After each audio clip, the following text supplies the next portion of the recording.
gelende hat seni yandırarsam, ben yatıram çatsam uyandırarsam. Eve gelende hat seni yandırarsam, ben yatıram çatsam uyandırarsam. Yine bu serseri vermişiz kuzguna, riyayetin yiyin kayda kalma.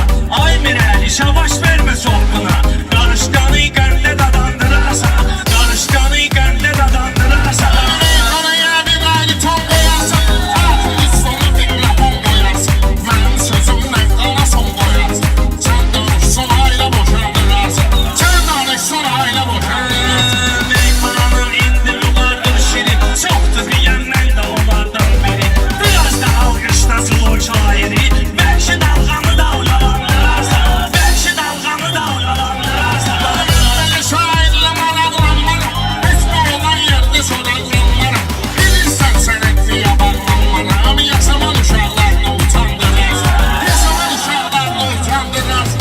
Eve gelende hat seni yandırarsam, ben yatıram çatsam uyandırarsam. Eve gelende hat seni yandırarsam, ben yatıram çatsam uyandırarsam. Sağ ol lezzeti vermişsen kafiye, yaxşıdırsa sağ ol düşmeyir niye. Temiz oğlanamaz kazak diye ortalıkta mutka yalandırarsan, ortalıkta mutka yalandırarsan. Ben dışarıda hünerli göstermişim, rəqiblərin zavalını beyzərmişim. Hətta borcumu vaxtında vermiş. Sen tavan da olsa yubandırarsan, sen tavan da olsa yubandırarsan.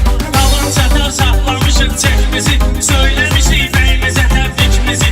Mireli bir tutsana gel ikimizi, brilliantı dəmrə zalandırarsan, brilliantı dəmrə zalandırarsan. Sen demə meydanda həm qanun etsinə, əgər varsa qəmim qəm qanun etsinə. Rəşad sənin dişmi bey qanun etsinə, oynasam ağzımızı sulandırarsan, oynasam ağzımızı sulandırarsan.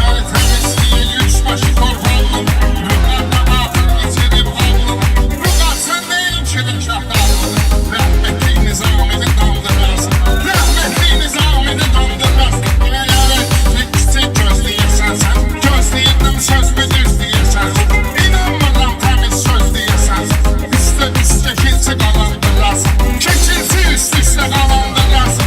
Eve gelende hat seni yandırarsam, ben yatıram çatsam uyandırarsam.